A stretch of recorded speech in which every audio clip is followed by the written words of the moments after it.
Okay. So, help you. Okay. Give your husband one so I can see it. Okay.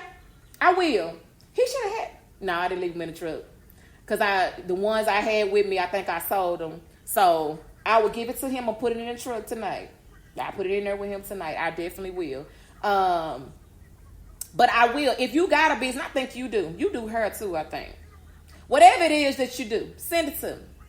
Like your name, your business name, whatever contact information you have. If you have a website, if you have Facebook, if you have Instagram, if you have Twitter, if you have Pinterest, if you have LinkedIn, if you have whatever it is, your email address, send me that. If you have a business location, send me that. We're going to put all that on there. It's enough of us trying to support. I mean, I'm not saying we ain't going to go to the grocery store or we're not going to go to, to these local stores or nothing. I'm not saying that. But why, when you got people that around here that's doing, why am I going to walk all or drive all the way to Walmart if somebody got what Walmart have at a better deal? And I know them. Let me support them. And a lot of people, I don't know that they do stuff. I'm not aware because nobody tell me, or I don't see it, or they may not be my friend. Some people unfriend you and you don't even know you unfriended until you be like, oh, I didn't know that. One person I knew that unfriended me, I was like, that means I really didn't care because they unfriended me and I didn't even know. I'm okay with it because I've been going to bed every night, not worried. Y'all forgive me. I'm just crazy. Guys, Day Whisperer, how are you? But yes, that's what we do. I know Reverend Xavier, he does his Facebook lives with his ministry. So he sends or he lets us know that he's live. You're welcome. Listen, we just on here to help. Everybody got to eat. If I'm gonna say this, and I probably get that somebody might report it or whatever, and it's fine. If the government is not helping you, we got to help each other.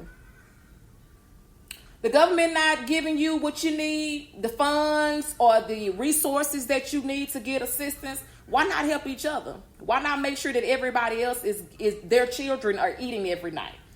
Some kids don't eat until they go to school. And now that school is not officially open, they're not getting a meal every day. I'm just saying, you got some kids that's their only meal is when they go to school. And they make sure they eat when they go to school because family times are hard, and who is really helping them? They cutting them off, or you made $1 over this, so we're not going to give you any assistance. Or did she just do me like that? I'm on lunch. I'm going to call you back. I can't even. Let me see if I can text her. Let me text her real quick. I'm on lunch. She calling me through the work computer, y'all. Hey, guys, Day Whisperer. Say how I'm on lunch. She gonna keep calling me.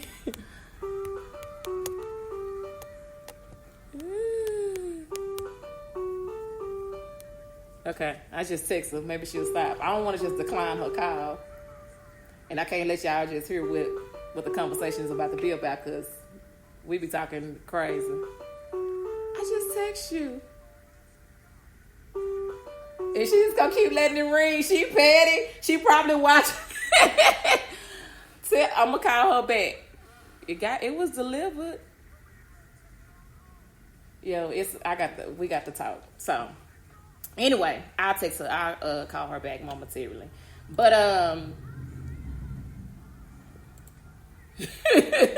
listen, good sister. I said, oh, she petty. She probably looking at me and saying, oh, you ain't gonna answer this phone. I'm gonna keep calling. Man, I'm on lunch.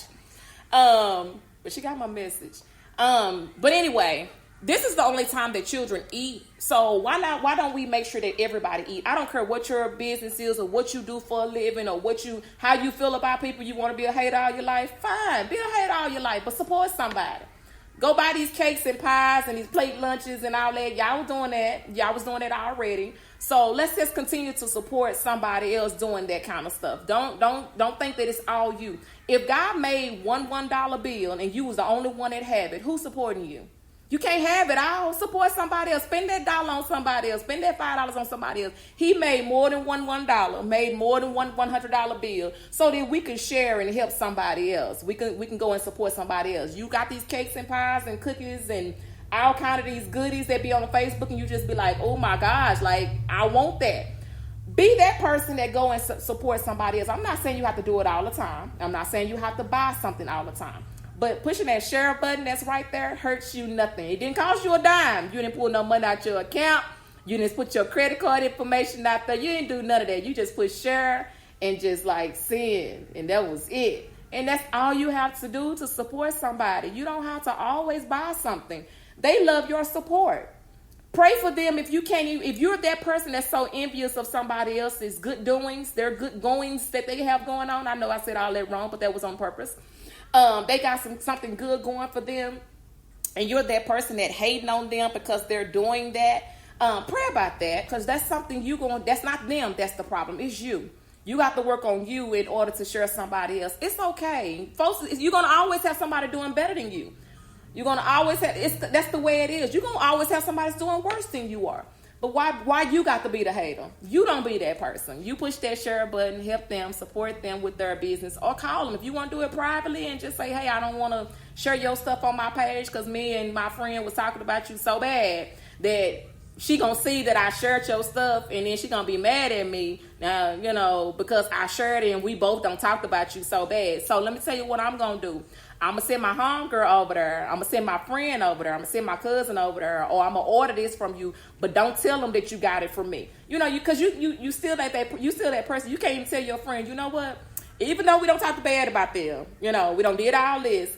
I still need that from them. So you're going to be upset, but you're going to be fine. But I really need this because I can't find nobody better than them. You know they good at what they do. You know you like their cakes and pies and cookies and stuff. You know you do. But you don't want to do it because you don't want nobody else to know that you supported them, that you dogged and talked about them. It's okay. Sometimes we have to eat our words. Sometimes we have to go back in. That's why we talked about forgiveness last week. There's a blog out there on guys881.com about forgiveness. If you're having a hard time with forgiving, it's not an easy thing to come by. I spoke about that about 2 weeks ago at church. Are you a forgiver? It's hard. I know it's not the easiest thing in the world. People do you wrong. They betray you. They hurt your feelings. They say stuff to you that's just inappropriate.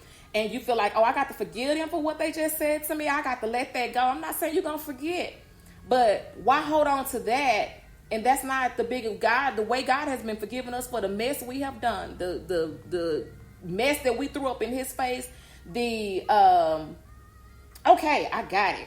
Bam, I got you. Miss Keishan, I got you. I'm gonna get you together this week. I got you.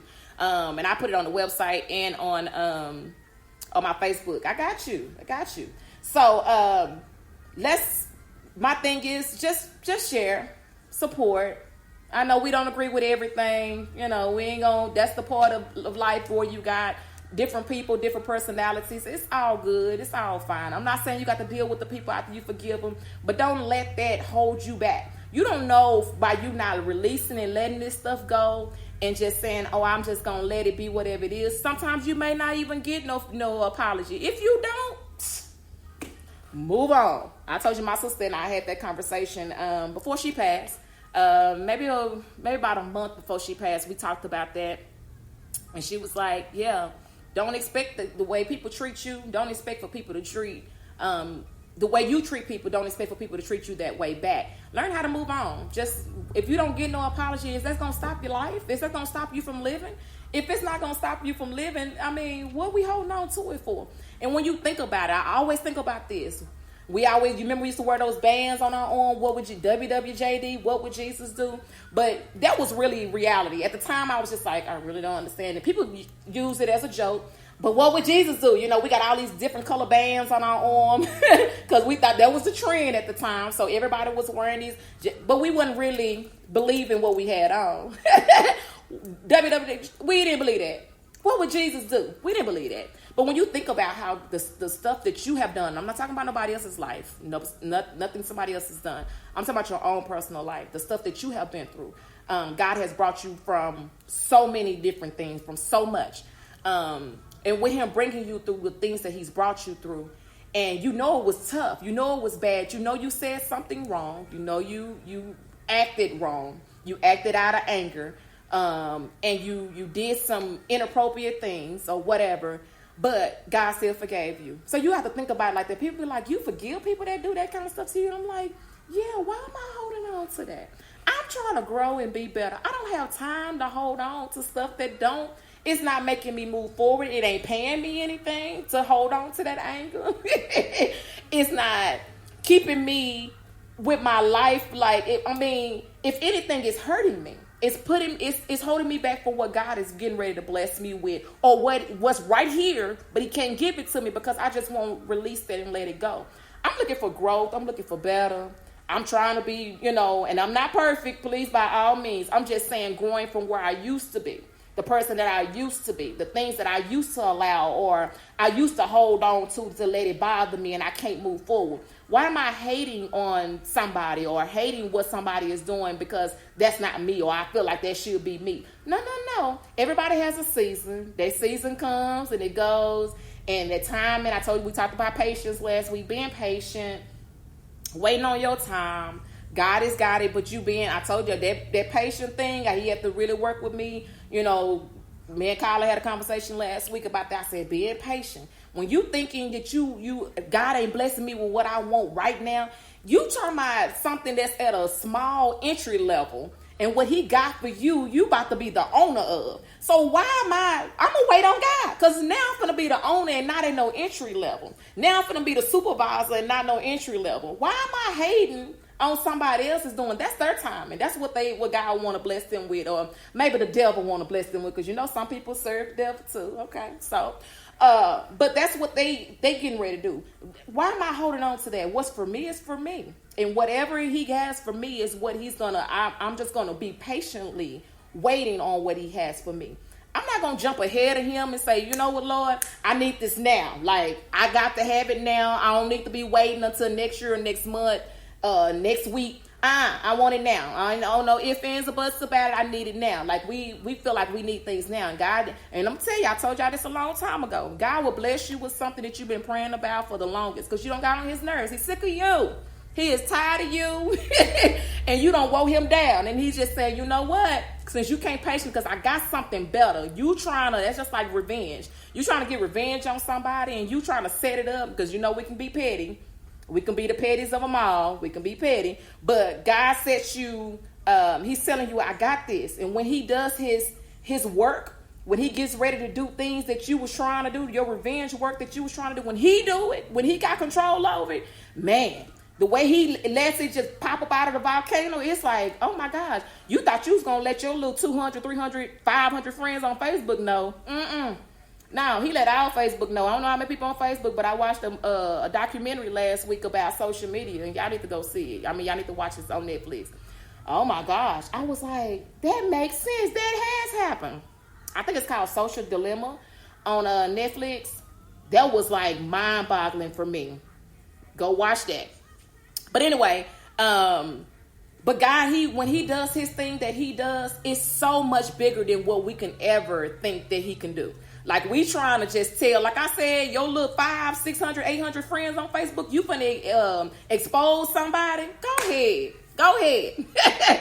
When God do it, see them 800, 900 people, I know I keep going up higher and higher because my husband be doing that. He be like, you seen that needle? That needle was this big. Then when he get through, the needle is this long and it's the same needle. I don't understand. But that's what he does. But when God get ready to expose, you ain't got, but them 800, 2,000 people you have on your page, they don't even care, they don't even know each other, but he gonna put it in the eyes of people that connected all the way around, and you gonna be like, God, I didn't even know that they knew such and such, but you exposed them like that. That's all he have to do. He don't need our help. He don't need us to be mixing in with that. I got this. Sit down somewhere. I got all this. You don't need to mail in that. You ain't got to do that. You ain't got to call nobody. You ain't got to set up no petty mess to go along with. No. When it's all said and done, you know how they say what's done in the dark will come to the light. Eventually, what you have done would eventually be exposed. So, no big deal. Let God work it out. And when he do it, you're going to be sitting back like, I ain't have to do nothing. This ain't got my name on it. People call you and be like, girl, did you see? Did you know? Be like, yep, I didn't say a word. Jesus already knew. Let me say something. He heard what people were saying before when you weren't even around. When you weren't even in the mix, you weren't even in the, you physically wasn't there, but your name was. He heard it.